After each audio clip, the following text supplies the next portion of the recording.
حلقة جديدة وبنتكلم فيها عن كيف ممكن تغير الصورة من هذا الشكل إلى هذا الشكل.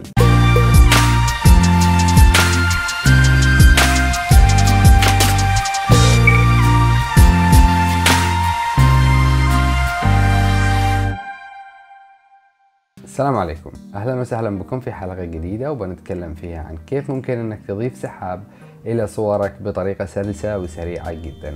كلنا متفقين أنه أساس الصورة الجميلة بالذات صور المناظر الطبيعية أو صور المدن أو صور اللاندسكيب بشكل عام، أساس جمالها هو تشكيلات السحاب، وعشان كذا نحن نحاول نختار الوقت المناسب للتصوير زي الشروق أو الغروب. يعني ما ينفعش انك تصور في عز الظهيرة، لكن في اوقات ما نتوفقش في اشكال سحاب يعني تكون جميلة جدا، او نحن نروح في الاماكن دي في اوقات غير مناسبة للتصوير. فكيف نحل المشكلة هذه؟ اليوم جبت لكم تطبيقين ممكن انكم تضيفوا من خلالهم سحاب بشكل جميل وسريع وبضغطة زر. خلونا نفتح التطبيقين ونتعرف كيف ان احنا ممكن نعمل السحاب هذه. طبعا التطبيقين هم تبع شركة واحدة اللي هي شركة انلايت. التطبيق الأول اسمه كويك شوت والتطبيق الثاني اسمه بيكس لوب. نفتح أول حاجة تطبيق الكويك شوت ونشوف كيف بنعالج الصورة. هذه الصورة صار شكلها بعد ما عدلناها ودخلناها برنامج اللايت روم وعدلنا عليها بنفس طريقة الشرح اللي نزلته في القناة. لو عادك ما شفته روح شوفه. بعد كده في عندك عدة خيارات وغالبيتها مدفوعة. نحن نتكلم عن الجانب المجاني وموضوع حلقة اليوم اللي هو كيف تضيف سحاب.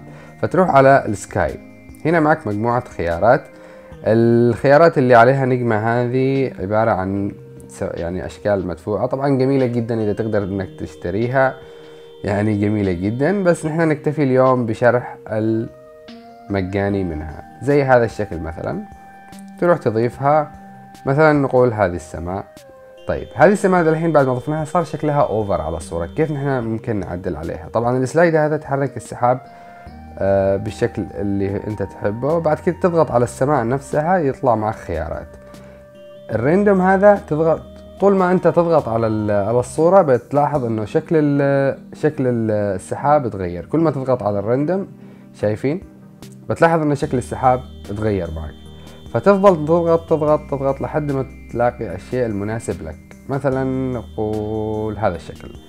بعد كده تروح دايركتلي على الاوبسيتي اللي هو قوة السحاب، فتروح انت تخففها. انا ما بحبش اخليها اكثر من 50، يعني اكثر حاجة تخليها 50، والافضل انك تخليها اقل من 50. علشان ايش؟ علشان ما تكونش واضحة جدا لعين المشاهد ان يعني السماء ماخوذة من مكان ثاني، فتخففها كذا بالشكل هذا لحد ما تصير بس.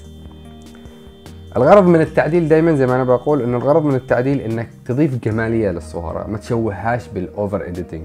فشيء بسيط كذا وعين البني ادم كافي انها تشوف الجمال هذا اللي انضاف. وتروح على الديتيلز هنا لو انت تضيف شوية تفاصيل، بس الافضل انك تخليها كذا. ومعك هنا لو انت تحب انه تعكس تأثير السحاب على الجزء السفلي، بس انا ما افضلش. والشفت انت لو انت تسحبها ثاني مرة وتحركها بالشكل هذا وتصير معك الصورة بالشكل هذا، وتروح تعمل له سيف بكل سهولة. التطبيق الثاني معانا اليوم برضو نفس التطبيق من نفس الشركة، بس اللي هو البيكس لوب بشيء مختلف. اللي هو ايش؟ طيب انا الان حابب اضيف سحاب، موجود برضو اسحاب وفي اشياء مختلفة هنا. مثلا نضيف هذه السحاب، نقول هذه السحاب مثلا. طيب انا عجبتنا هذه السحاب. الحلو بالتطبيق ده انك ممكن تحرك السحاب بالشكل هذا. اول ما تضغط بليه بتلاحظ ان السحاب بدأت تتحرك معك، تضغط عليها يعطيك برضو خيارات. هنا معك الهورايزن اللي هو خط الافق، انت لو تحب تضيف له شوية لمعان او شيء. هنا معك الامبينت برضو نفس فكرة اللي بالتطبيق اللي سبق، تخليه بالشكل هذا. الديتيل لو انت تضيف شوية. الاوبسيتي تحففه زي ما قلنا بالشكل هذا. بعد كده هنا معك الوايند اللي هو الرياح، يعني اذا انت تشتيها سريعة بالشكل هذا، تشتيها بطيئة بالشكل هذا، تشتيها تتحرك بالطريقة معاكسة، تروح تسحبها بالشكل هذا تتحرك الى الشمال، والى اليمين تتحرك الى اليمين.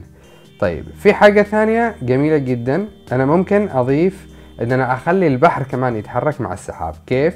بروح في حاجة اسمها هنا انيميت، اضغط عليها. في هنا معك البات اللي هو شكل سهم، اول ما تضغط عليه يتحفز، تروح تعمل سهم بنفس الاتجاه بالشكل هذا. شوف تحرك معك. طيب الآن تحرك معي الصورة كلها. كيف أعمل؟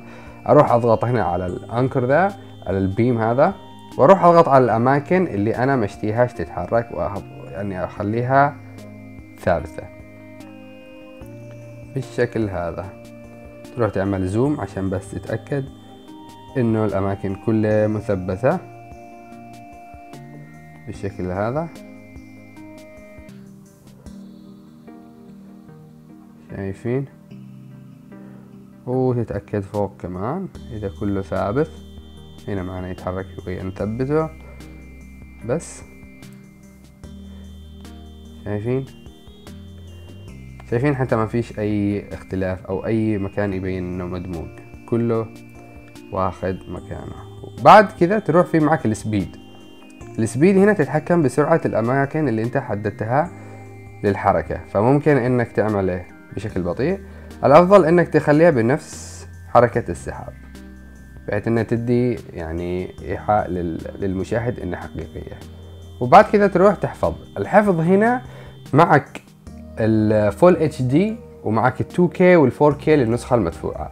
الفول اتش دي كافي يعني جدا تحفظه فيديو، وهنا تحفظه بقوالب جاهزة لو انت تشتري الانستغرام سواء ستوري بروفايل كفر.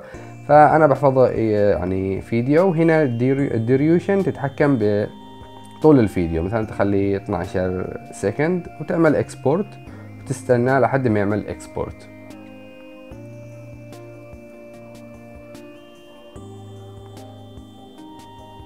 إلى هنا نكون وصلنا إلى نهاية حلقة اليوم. أتمنى تكون الحلقة أفادتكم. ما تنسى تضغط لايك، اكتب لي رأيك في كومنت أو اقتراحك إن وجد. راسلني على واحد من حساباتي في مواقع التواصل الاجتماعي، بحط لكم الروابط في الديسكريبشن. اشترك بالقناة إذا عادك ما اشتركت، فعل زر الجرس عشان يوصلك التنبيهات أول ما نزل أي شيء جديد، وشارك الحلقة مع كل أصحابك وخذ لفة وشوف الحلقات السابقة. نشوفكم على خير إن شاء الله في حلقة جديدة وفائدة جديدة وتطبيق جديد أو فلوق جديد. تحياتي.